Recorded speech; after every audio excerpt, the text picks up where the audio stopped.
Hello dear students. तो आज हम अपना sexual reproduction in flowering plant chapter को आगे बढ़ाते हुए उसका नेक्स्ट लेक्चर यहाँ पे देखेंगे।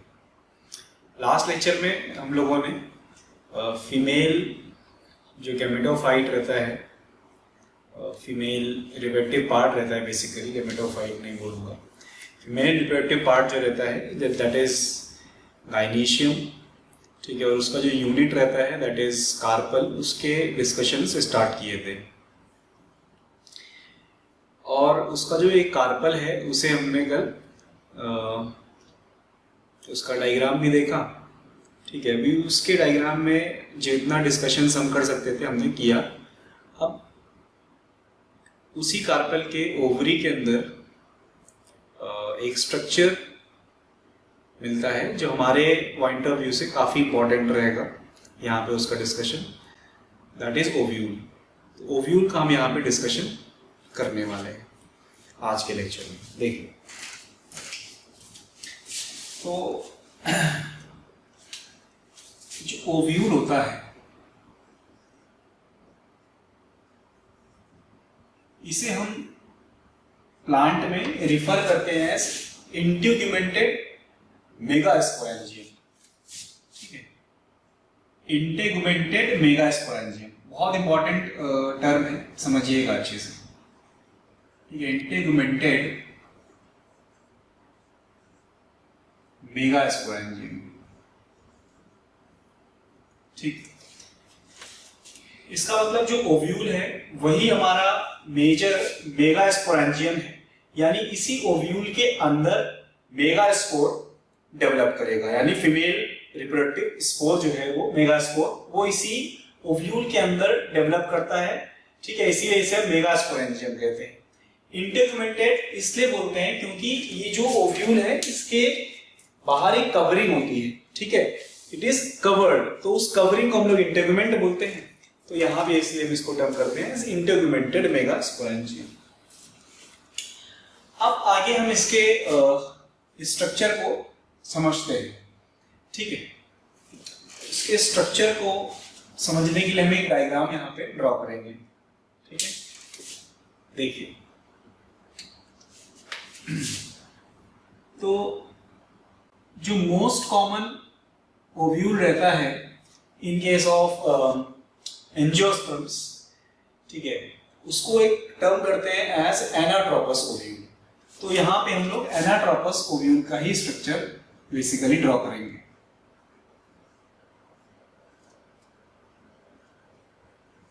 एनाट्रोपस ओव्यूल ये जो रहता है ये मोस्ट कॉमन ओव्यूल है इन एंजियोस्पर्म।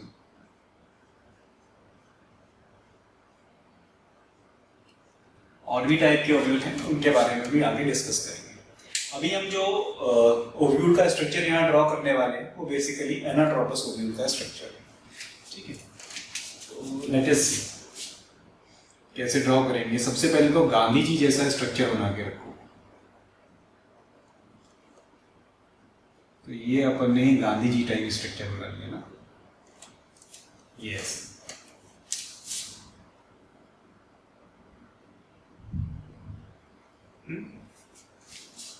लग रहा है कि नहीं? इसको मिलाते चले जाऊंगा। तो बेसिकली ये, अब देखते रहना मैं क्या बताता रहता हूँ। तो ऐसा समझो कि भाई ये मेन ओव्यूल है, ये, ठीक है, ये मेन ओव्यूल है और इस ओव्यूल को होल्ड करने के लिए एक स्टॉक भी है, ठीक। ये ओव्यूल कहाँ पे प्लेस्ड है? ओवरी के वॉल से अटैच है ना, तो उस ओवरी की वॉल से इसको अटैच करने के लिए इसके पास एक स्टॉक भी है, ठीक। वो स्टॉक रही ये है स्टॉक, ठीक है। ऐसा आप मानिए कि ये स्टॉक है, ये स्टॉक है, जो इसको ओवरी के वॉल से अटैच करती है, ठीक है। और ये होती है मेन ओव्यूल की body. This you can call it as a body of ovule, यानी मास ऑफ ओव्यूल या मेजर पोर्शन ऑफ ओव्यूल है। और ये major portion of ovule is connected to the ovary wall, ovary wall से connected है with the help of a stalk, एक stalk की help से कनेक्टेड है, ठीक है। वो स्टॉक है ये। अब ये स्टॉक और मेन ओव्यूल, ठीक है, ये आके यहां पे मिलता है, ठीक है, ये आके यहां पे मिलता है।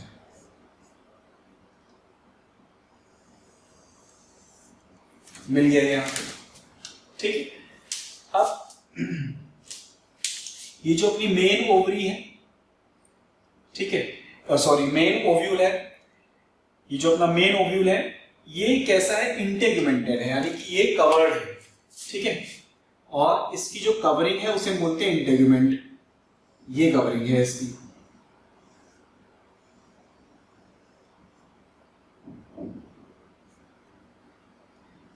आप देख पा रहे होंगे जो कवरिंग है इसकी वो इनकम्प्लीट सी है, किसी एक जगह पे ये कवर इनकम्प्लीट है, ठीक। यूजुअली 2 लेयर्स की कवरिंग इसमें प्रेजेंट रहती है, तो ये 2 लेयर से मैंने इसे कवर कर डाला है। क्लियर? तो अभी इस तरीके का स्ट्रक्चर आप ओव्यूल का देखिए। ये जो स्टॉक होती है इसकी, ठीक है, ये जो स्टॉक होती है इसकी ओवरी की, ओव्यूल की, इसे हम लोग बोलते हैं फ्यूनिकल।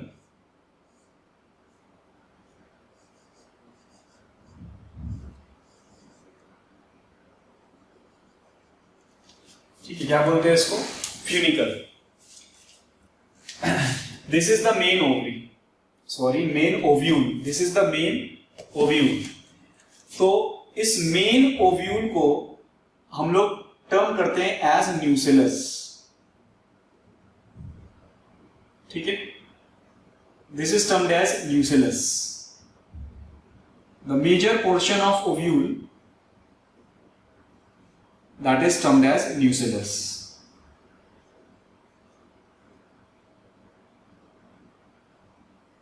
तो इसे टर्म किया जाता है न्यूसेलस। फिर बाहर में आपको दिख रहा होगा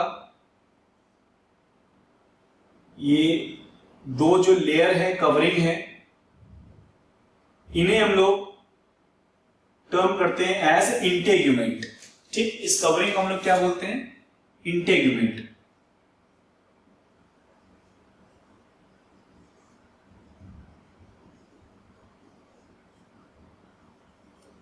तो इसमें 2 इंटेग्यूमेंट्स आपको दिख रहे हैं, outer integument and inner integument. एक जगह ऐसी है, एक पोर्शन ऐसा भी है इस ओव्यूल में जहां पे इंटेग्यूमेंट एब्सेंट है, तो वो एक माइन्यूट माइक्रोस्कोपिक पोर जैसा बना रहा है, ठीक है।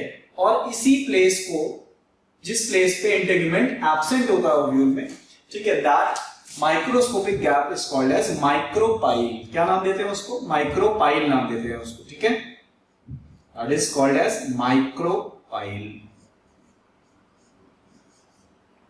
तो ये हमने यहां पे माइक्रोपाइल लिख लिया।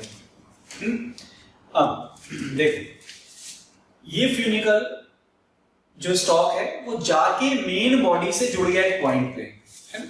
ये फ्यूनिकल जो स्टॉक है वो जाके मेन बॉडी से एक पॉइंट पे जुड़ गया है, and that point of joining, वो ज्वाइनिंग का पॉइंट जहां पे फ्यूनिकल अटैच होता है मेन बॉडी से, that is called as hilum.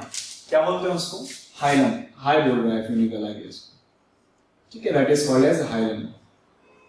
So how you will define hilum, hilum कैसे डिफाइन करेंगे हम, तो hilum will be defined as a joining point between funicle and the nucellus, ठीक है, it is junction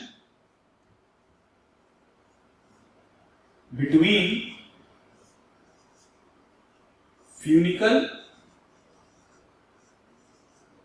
and body of ovule। और body of ovule हम किसको regard करते हैं, बॉडी ऑफ ओव्यूल हम रिगार्ड करते हैं किसको, न्यूसेलस को। बॉडी क्यों बोल रहे हैं, क्योंकि बल्क बना रहा है, क्योंकि बड़ा पोर्शन बना रहा है ओव्यूल का, तो बड़ा पोर्शन बना रहा है इसलिए हम उसको बॉडी ऑफ ओव्यूल बोल देते हैं, ठीक है। अब जो ये फ्यूनिकल है ये हाइलम में आके न्यूसेलस के साथ जुड़ती है, लेकिन ये यहां पे खत्म नहीं हो जाती है, ये फ्यूनिकल थोड़ा और भी आगे तक जा रही है, ठीक है। तो फ्यूनिकल इस हाइलम के आगे भी कंटिन्यू करता है as a ridge, as a depression. ये फ्यूनिकल हाइलम के आगे तक भी जाता है, ठीक है। और उस हिस्से को हम लोग बोलते हैं एज रैफे। क्या बोलते हैं उसको? Raphe. So this is raphe. समझते रहो यार, बहुत इंपॉर्टेंट टर्म्स हैं। इस टर्म पर बेस्ड क्वेश्चंस डायरेक्ट बन के आ जाते हैं, ठीक है। तो आपको एटलीस्ट ये टर्म्स पता होने चाहिए। तो what is raphe? It is continuation of funicle beyond the hilum.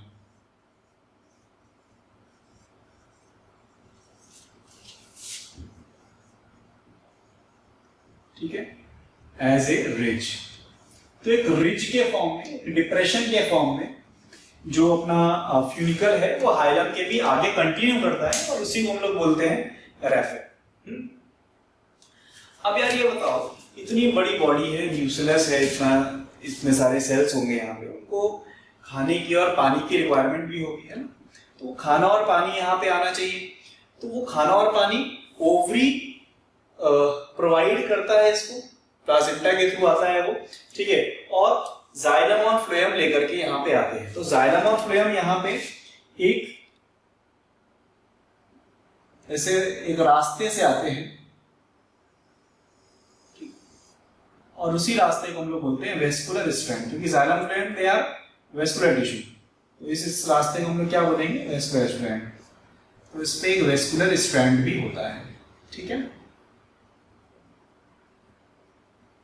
जरूरतों के हिसाब से चीजें होंगी ना। तो ये इसका वेस्कुलर स्ट्रैंड। अपने को सब चीज एकदम क्लियर कट पता होनी चाहिए, कहीं पे भी कोई भी क्वेश्चन आए तो हम इसे छोड़े नहीं। Vascular strand.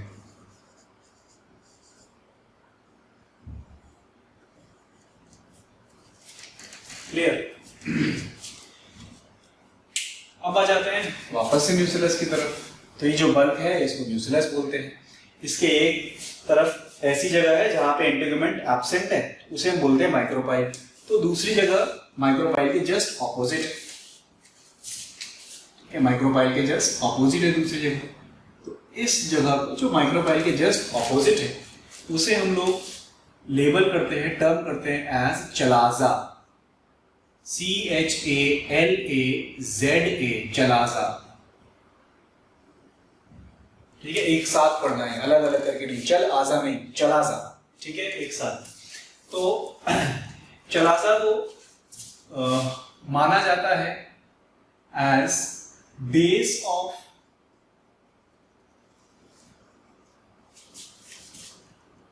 ओव्यूल, ठीक है। इसे माना जाता है as base of ovule, ovule का बेस मानते हैं इसको। तो माइक्रोपाइल जो है वो क्या हो जाएगा? टिप ऑफ ओव्यूल हो जाएगा, ठीक है।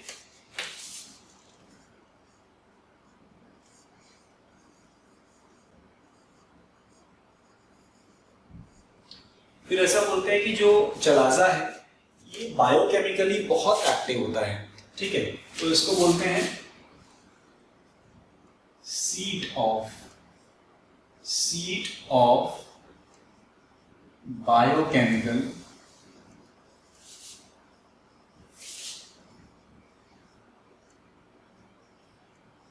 एक्टिविटी, ठीक है। तो chalaza is regarded seat of biochemical activity, यानी बायोकेमिकली देखा जाए तो ये बहुत एक्टिव जगह है, ठीक। तो इस तरह से हमने जो ये ओव्यूल है उसके सारे जो पार्ट्स हैं वो पढ़े। अब इसी ओव्यूल के अंदर डेवलप होता है, ठीक है, एक बैग लाइक स्ट्रक्चर।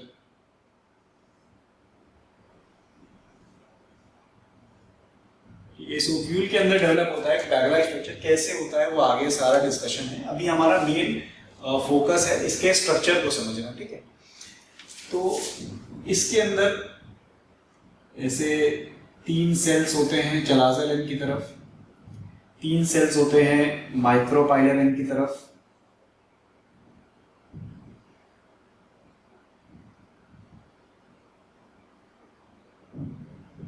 और एक बड़ा सेल होता है बीचों बीच,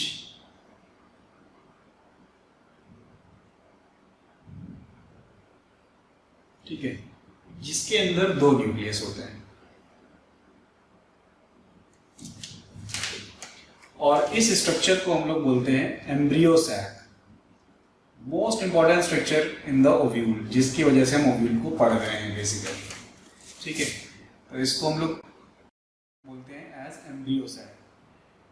नेम से ही आपको बहुत सारी बातें इसके बारे में क्लियर हो गई होंगी। एम्ब्रियो सैक नाम से ही पता चल रहा है, ये ऐसा बैग लाइक स्ट्रक्चर है जिसके अंदर एम्ब्रियो डेवलप करने वाला है, डेवलप होने वाला है। अभी के लिए हम इतना ही देखेंगे कि जो अपना एनाट्रोपस ओव्यूल है उसका हमने स्ट्रक्चर यहाँ पे समझ लिया, और यही मोस्ट कॉमन ओव्यूल है अपना एंजियोस्पर्मिक प्लांट्स में, ठीक है। तो ये मेजर स्ट्रक्चर है अपने ओव्यूल का। अब और भी तरह के ओव्यूल होते हैं, हमारा मेजर डिस्कशन इस पे ही होगा आगे चल के, लेकिन मैं आज आपको और भी तरीके के ओव्यूल के बारे में बता देता हूँ, ठीक है। उनके स्ट्रक्चर के बारे में थोड़ा एक्सप्लेन कर देता हूँ, कहीं अगर क्वेश्चन में फंसता है रेफरेंस बुक में भी या कहीं भी आप अगर सॉल्व करते हैं तो क्वेश्चन सॉल्व हो जाना चाहिए। अदरवाइज क्या होगा, फिर आपके मन में कंफ्यूजन आएगा कि ये नहीं पढ़ा वो नहीं पढ़ा, कॉन्फिडेंस डाउन हो जाएगा, ठीक। तो हमारे मेजर डिस्कशंस एनसीईआरटी पर इसके बेसिस पे होंगे, लेकिन मैं साइड में आपको एक ब्लॉक देता हूँ, एक ब्रीफ कर देता हूँ किसके लिए, और भी अदर टाइप ऑफ ओव्यूल्स के लिए, ठीक है।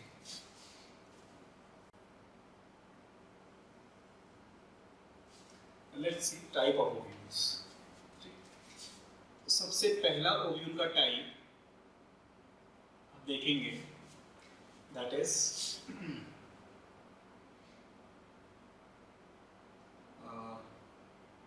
ऑर्थोट्रोपस से शुरुआत करेंगे।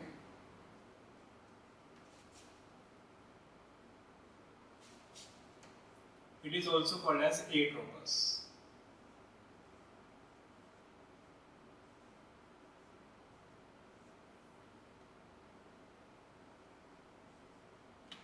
ठीक है,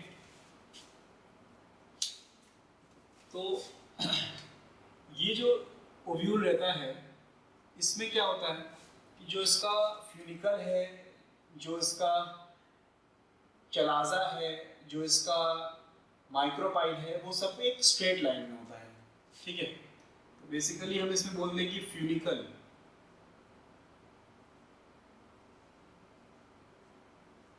and micropyle are on same axis, lie on same axis, straight ovule है, ठीक है। और जल्दी से इसका डायग्राम आपको मैं ऐसे दिखा देता हूँ रफली।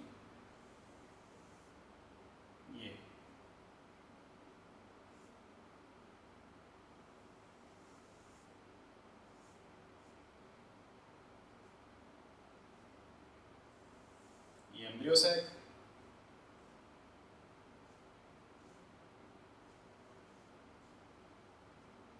ये फ्यूनिकल, ये ओव्यूल हो गया पूरा, ठीक है। ये फ्यूनिकल हो गया, ये अपना माइक्रोपाइल हो गया,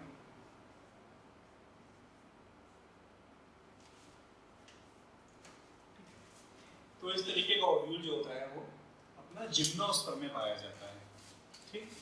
it is seen in gymnosperms.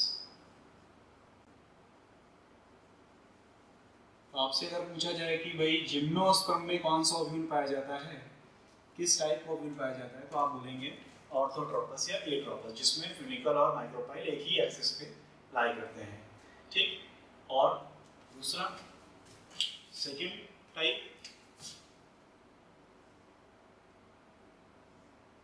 तो आप देख ही चुके हैं, that is anatropous.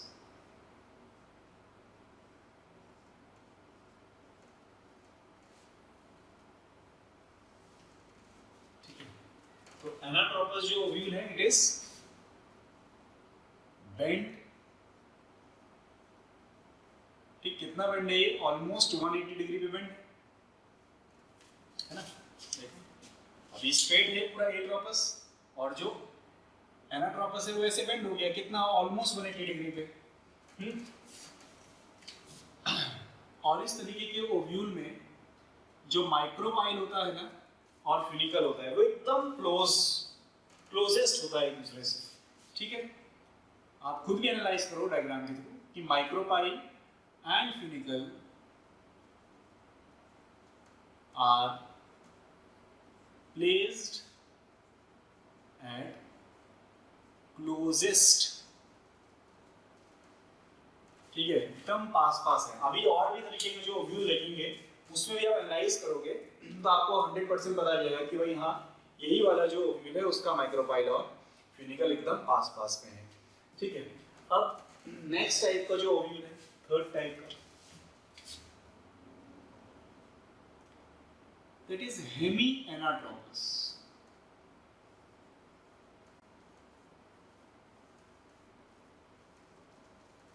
Hemi anatropous, hemi means half, ठीक है।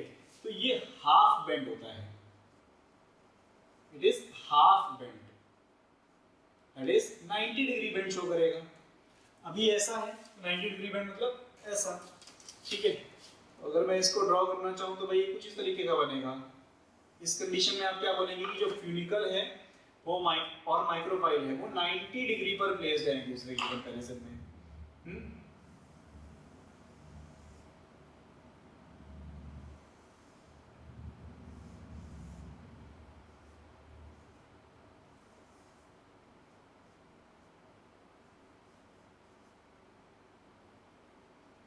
Funicle and micropyle they are placed at 90 degree, तो हाफ बेंट ओव्यूल होता है ये। इसके देखो एनाट्रोपस और ऑर्थोट्रोपस ओव्यूल के एग्जांपल याद करने हैं कि वो ये होता है अपना एनाट्रोपस इन एंजियोस्पर्म, ज्यादातर एंजियोस्पर्म्स, और ये होता है जिम्नोस्पर्म्स। इसके बाद आपको स्पेसिफिक एग्जांपल्स याद करने की जरूरत नहीं है, हेमी एनाट्रोपस किस में है और कहाँ पे, ठीक है। उतना याद करेंगे तो हम इररिलेवेंट चीजें जान रहे हैं जो हमारे किसी काम की नहीं है। आगे next type of ovule is campylotropous,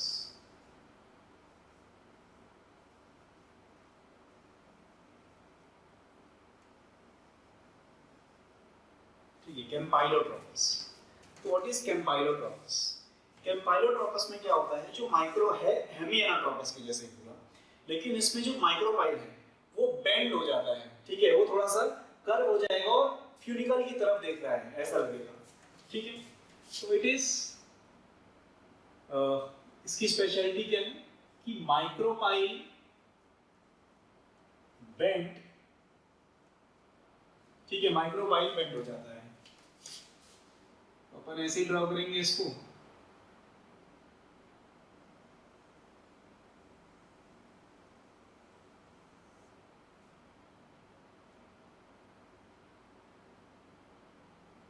बिल्कुल हेमी एनाट्रोपस के जैसे ड्रॉ किया। ये सिर्फ माइक्रोपाइल जो है वो थोड़ा बेंड दिखा दिया इसका, ये इस तरह से।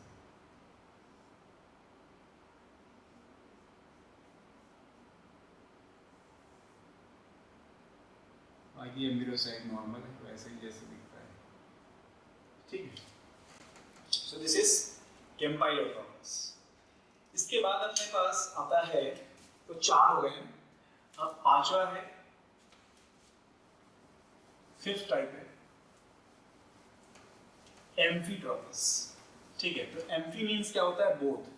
तो इसमें क्या होता है एक्चुअली में कि जो माइक्रोपाइल होता है और एम्ब्रियो सैक दोनों ही बेंड हो जाते हैं, ठीक है।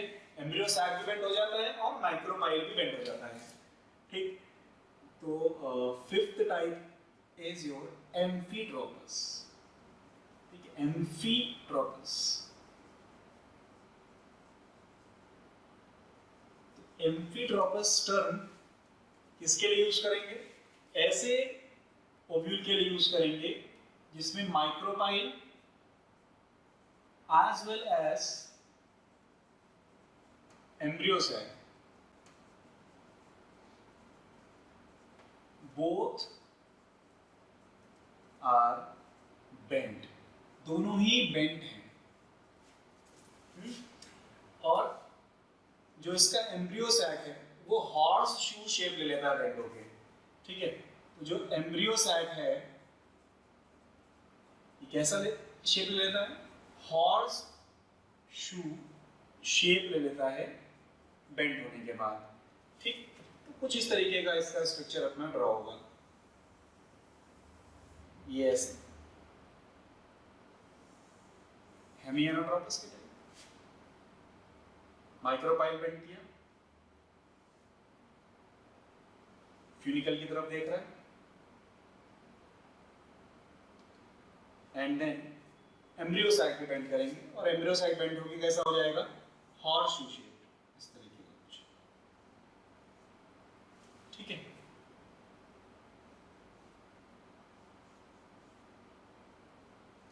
तो ये तुम्हारा इसका diagram.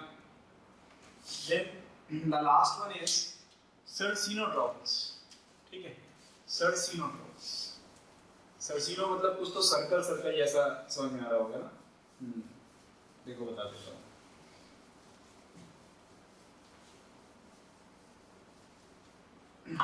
Let's see last one, that is Sercinotropus. Sercinotropus, इसमें क्या होगा, देखो इसमें एक्चुअली में क्या होता है, इसमें एक्चुअली में होता है कि भाई जो ओव्यूल होता है ना, शुरुआत में ये ऑर्थोट्रोपस के जैसे ग्रो करता है,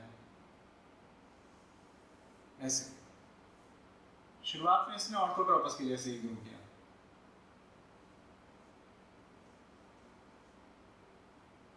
ठीक। लेकिन बाद में क्या होता है, जो इसका फ्यूनिकल है ये ओवर ग्रो कर जाता है और पूरे ओव्यूल को सराउंड कर लेता है, ठीक है। बाद में क्या होगा, जो फ्यूनिकल है वो ओवर ग्रो कर जाता है एंड सराउंड कर लेता है एंटायर ओव्यूल, पूरे ओव्यूल को ही फिर वो सराउंड कर लेता है।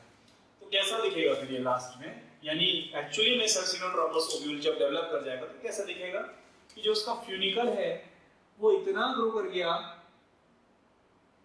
ओव्यूल,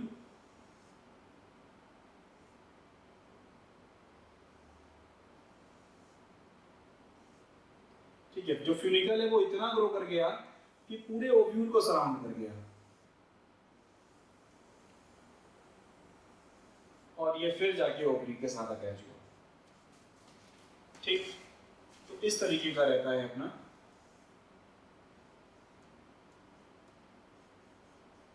जो ये है अपना सर्सिनोट्रोपस, क्लियर। तो इस तरीके से टाइप ऑफ ओव्यूल्स को भी समझ पाए। चलिए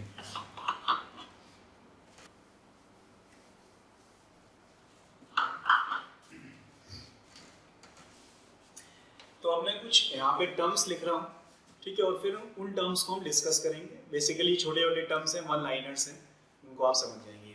तो अब हम लोग यहाँ पे ये टर्म्स को समझते हैं, ठीक। बहुत सारे टर्म ऐसे हैं जो आप पहले से जानते हैं, जैसे लोक्यूल हो गया है। What is locule?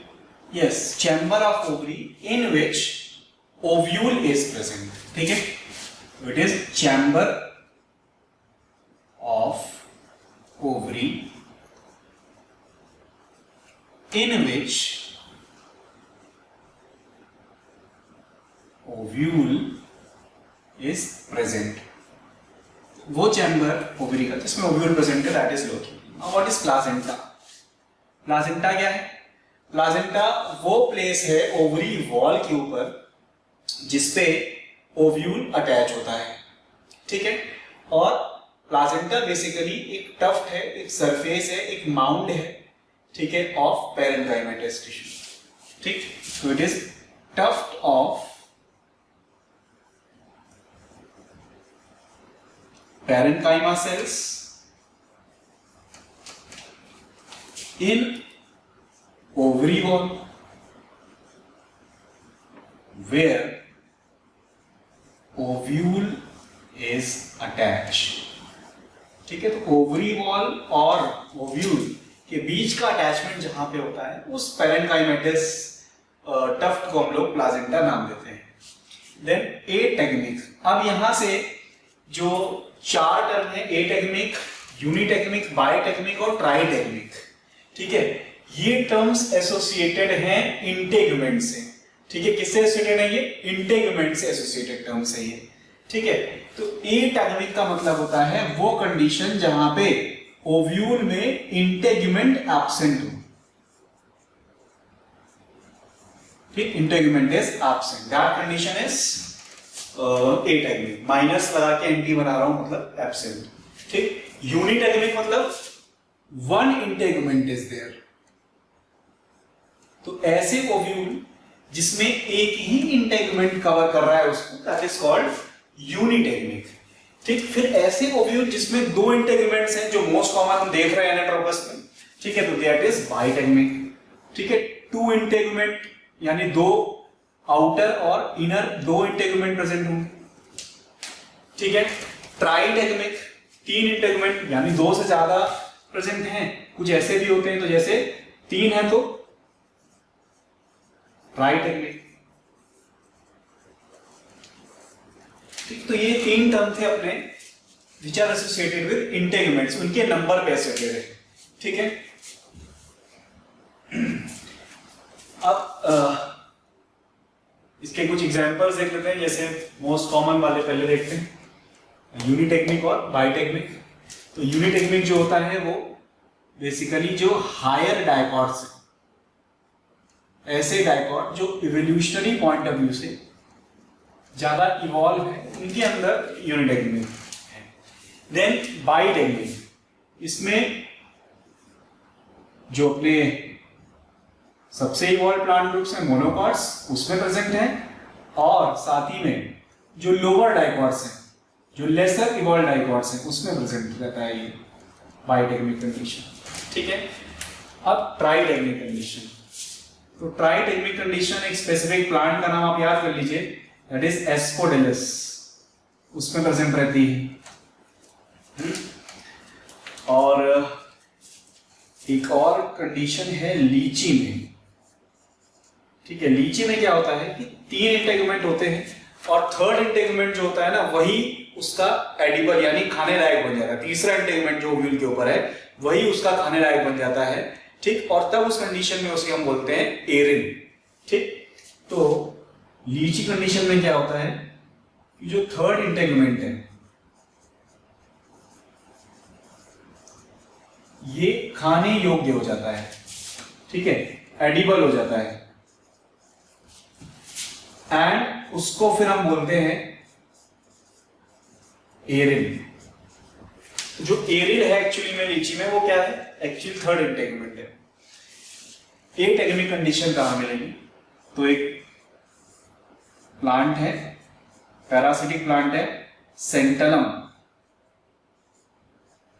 ठीक है, उसमें ये कंडीशन हम देख सकते हैं। क्लियर? बच गए 2 टर्म्स, क्रेसी न्यूसिलेट एंड टेन्यूई न्यूसिलेट। ठीक है, ये टर्म्स एसोसिएटेड है न्यूसिलस। ठीक है, ये टर्म्स एसोसिएटेड किससे हैं? न्यूसिलस से एसोसिएटेड है। तो क्रासी न्यूसिलेट का मतलब होता है ऐसा ओव्यूल जिसमें न्यूसिलस बहुत सारी लेयर्स में हो। ठीक है, तो मैसिव न्यूसिलस अगर है, खूब सारी लेयर्स में है, खूब सारे सेल्स हैं, मल्टी लेयर, बहुत सारे सेल्स हैं, तो उस कंडीशन को हम बोलते हैं क्रासी न्यूसिलेट ओव्यूल। अगर टेन्यूई न्यूसिलेट कंडीशन है तो दैट मींस जो थिन न्यूसिलस, यानी बहुत कम सेल्स प्रेजेंट रहेंगे यहाँ पे न्यूसिलस में। थिन न्यूसिलस रहेगा इसका, बहुत ज्यादा सेल्स यहाँ पे प्रेजेंट नहीं रहेंगे। ठीक है, तो इस तरह से हमने आज डिस्कस किया अभी स्ट्रक्चर ऑफ ओव्यूल और उससे एसोसिएटेड कुछ टर्म्स। ठीक है, नेक्स्ट लेक्चर में हम लोग डिस्कस करेंगे कैसे ये ओव्यूल डेवलप होता है ओवरी के अंदर। ठीक है, तो डेवलपमेंट देखना है उसका अपने नेक्स्ट लेक्चर में, जो बहुत इंपॉर्टेंट रहेगा। और जब ये टॉपिक कंप्लीट हो जाएगा, डेवलपमेंट ऑफ ओव्यूल, उसके बाद हम लोग मेगास्पोर का फॉर्मेशन और एम्ब्रियो सैक का डेवलपमेंट कैसे होता है वो देखेंगे, और फिर कुछ इंपॉर्टेंट क्वेश्चन सॉल्व करेंगे। ठीक है, तो आज के लिए इतना ही है, इसको अच्छे से पढ़िए। तो ये थोड़ा सा चैप्टर जो है वो वास्ट जाता है, क्योंकि इसमें से अच्छे क्वेश्चंस बन सकते हैं। Thank you.